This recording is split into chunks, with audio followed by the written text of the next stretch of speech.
Oh, brave new world that has such people in it.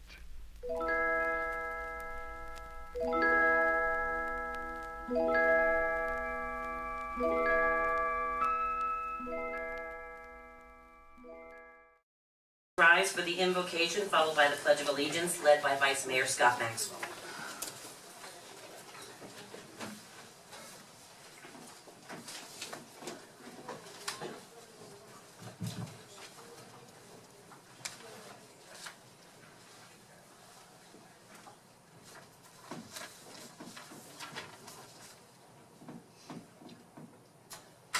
Duly noted.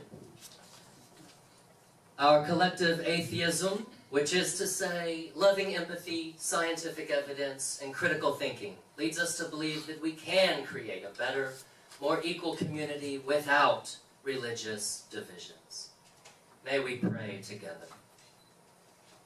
Mother Earth, we gather today in your redeeming and glorious presence to invoke your eternal guidance in the universe, the original creator of all things. May the efforts of this council blend the righteousness of Allah with the all-knowing wisdom of Satan. May Zeus, the great god of justice, grant us strength tonight. Jesus might forgive our shortcomings, while Buddha enlightens us through his divine affection.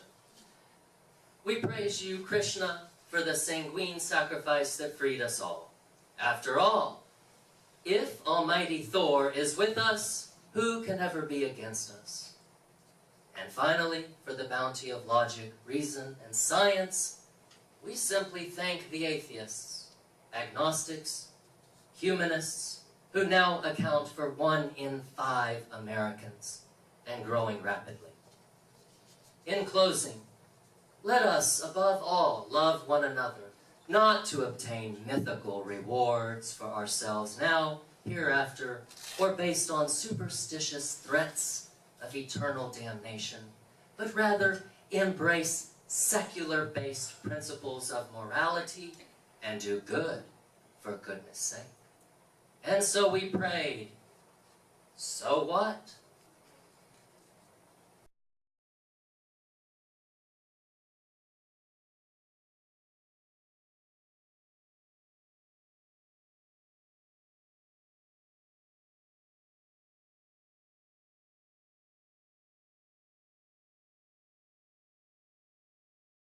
I must say, I really feel bad for the friendly neighborhood atheist next door who is an atheist and just wants to mind their own business. Because people such as this fellow come around and just make a mockery out of atheism. It's like even if you wanted to make fun of atheism, you couldn't anymore because atheists have become caricatures of themselves. Now, let us just take this fellow at his word and consider what he says. In the first place, he utterly generalizes atheism as being correlative to loving empathy, scientific evidence, and critical thinking. Now, some atheists might have those things in mind, might function in that way, but those things have nothing necessarily to do with atheism, and who gives him the authority to define atheism? Our collective atheism, which is to say, loving empathy, scientific evidence, and critical thinking, leads us to believe that we can create a better, more equal community without religious divisions. Next, we notice something I've been tracking for a long time, which is that atheism is Neo-Pagan. In this case, he prays to, well, it sounds like Father Earth. It might be Mother Earth, but it sounds like Father Earth. And he is worshiping the earth as being his creator. And in fact, he states that the earth is the original creator of all things. Well, maybe all things on earth, but there is this, universe wrapped around the earth. So the earth could have not have created all things. And of course, he is giving generative characteristics to the earth, as if the earth could somehow set about to produce something, where on his atheist view, life, the universe, and everything is just a mere collection of a series of unguided, blind, goalless accidents. I've spoken with people who have had deep religious experiences, and there's a certain vocabulary that they draw from. They talk about majesty and being humbled and being awed. And I look at the universe and I'm using all their same vocabulary. And I feel sort of energized and lifted. Advance in the next step in human evolution and progress in general. So I say to true freethinker, dude, actually get out this little Christian bubble you're in and focus on the infinite universe that you're in, that you're actually living in, okay? Because the universe is so big and so infinite and more awe-inspiring and amazing. It's so many things that's almost indescribable, that your God is way too small and it's holding you back from actually understanding the awesome power that we're actually part of.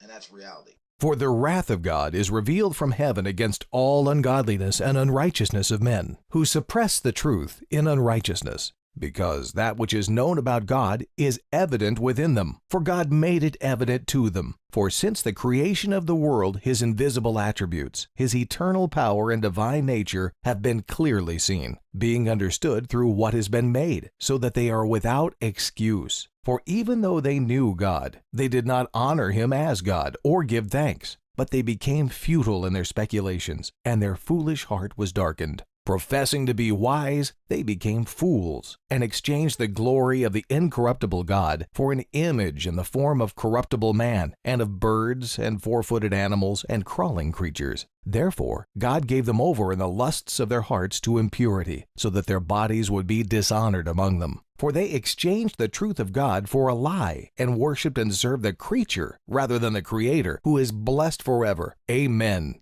For this reason, God gave them over to degrading passions, for their women exchanged the natural function for that which is unnatural. And in the same way, also the men abandoned the natural function of the woman, and burned in their desire toward one another, men with men, committing indecent acts, and receiving in their own persons the due penalty of their error. And just as they did not see fit to acknowledge God any longer, God gave them over to a depraved mind, to do those things which are not proper, being filled with all unrighteousness, wickedness, greed, evil, full of envy, murder, strife, deceit, malice. They are gossips, slanderers, haters of God, insolent, arrogant, boastful, inventors of evil, disobedient to parents, without understanding, untrustworthy, unloving, unmerciful. And although they know the ordinance of God, that those who practice such things are worthy of death, they not only do the same, but also give hearty approval to those who practice them. Mother Earth, we gather today in your redeeming and glorious presence to invoke your eternal guidance in the universe, the original creator of all things. Now, you'll notice as he refers to these various God figures, he attributes to each one of them the ability to provide or perform a certain task, but not to Jesus. He calls it into question. When it comes to Jesus, he says he may. And it's very telling that when he does come to Jesus, that is the point in his speech where he stumbles. May the efforts of this council blend the righteousness of Allah with the all-knowing wisdom of Satan. May Zeus, the great god of justice, grant us strength tonight. Jesus might forgive our shortcomings, while Buddha enlightens us through his divine affection. We praise you, Krishna, for the sanguine sacrifice that freed us all. After all, if Almighty Thor is with us, who can ever be against us? Here again, he will generalize on atheism as if atheism has anything to do with logic, reason, and science. Okay, and so he's claiming that atheists have some kind of possession of, or are the originators of, or have actually any relation whatsoever to those fields, those epistemologies, however you want to think of them. And that's just a gross generalization. That's really all there is to be said. And it's also fascinating that, I mean, who quotes statistics during a prayer, right? I mean, obviously this guy's just trying to make a point. In fact, recent statistics show that there's 800 less atheists in the world every single day. Although I must say, it's kind of shocking that their numbers aren't rising, and I mean astronomically, because after all, what is atheism but just a form of do what thou wilt? I mean, what is there to it? You just deny, deny, deny, and do whatever you want, and there you go. That is as easy to claim that that's what atheism is as anything else he claims, right? I mean, there's nothing to it.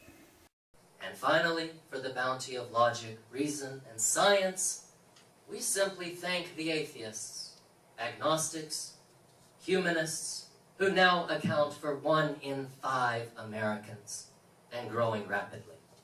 Then he ends by hitting upon just an utterly embarrassing assertion whereby he is actually seeking to put people down, right? If you recall that he begins by claiming that we should not have religious divisions, what he's doing at this point is putting people down who believe a certain thing and then calling them to convert to his atheist worldview.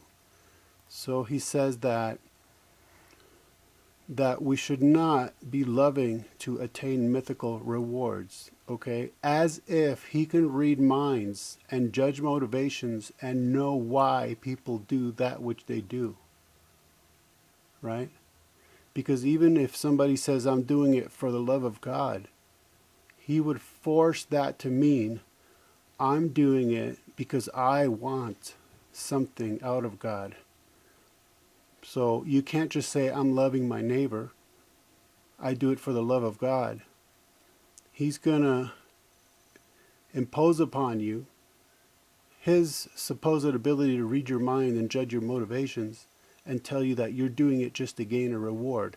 Now, if anybody actually believes that, I would love to pay for the ticket to any atheist to show up at the awarding of a Sacred Heart medal, so that when, I don't know, for example, they retell how the soldier jumped on a grenade in order to save his fellow soldiers, the atheist can stand up and yell out, "Oh, no, no, no, no. They didn't do it to save their fellow soldiers. No, they did it for the reward of the Purple Heart." You know, that's how ridiculous their assertions are at this point. And again, he speaks in terms of eternal damnation as being superstitious. So therefore, putting people down again who believe that, and again asserting, assuming, and reading minds and judging motivations in that people are loving each other, doing good to each other because they're afraid of going to hell. Again, it's just a mere assertion, a guess, not to mention that he has absolutely no idea why atheists who do good works do good works. Maybe they're doing it so they can claim that they're an atheist who does good works. Maybe they're doing it so other people can see them doing good works and will think of them as a nice person. I mean, I don't know, and that's the point. He can't claim that atheists have pure motives, and he can't claim that theists have impure motives, not to mention the fact that he has provided no premise upon which to judge or condemn anything. So what if I'm doing loving deeds because I want a reward or I'm afraid of damnation? He has provided no premise upon which to condemn anything whatsoever. And he asks us to embrace secular principles of morality. Well, those are just mere human inventions. There are also secular principles of genocide, secular principles of immorality. But why not mention those? Well, because it's utterly arbitrary when we're just bioorganisms. He can claim that there's such secular morality, and someone else can claim that there's secular immorality. It's just an option. It's just a choice. And in the end, well, nothing. In closing, let us, above all, love one another, not to obtain mythical rewards for ourselves now, hereafter, or based on superstitious threats of eternal damnation, but rather embrace secular-based principles of morality and do good for goodness sake. And so we prayed, so what? Dear higher power, guy or gal. His name is Jesus. So what? Lead us not into temptation, may his soul find the salvation of thy great eternal love.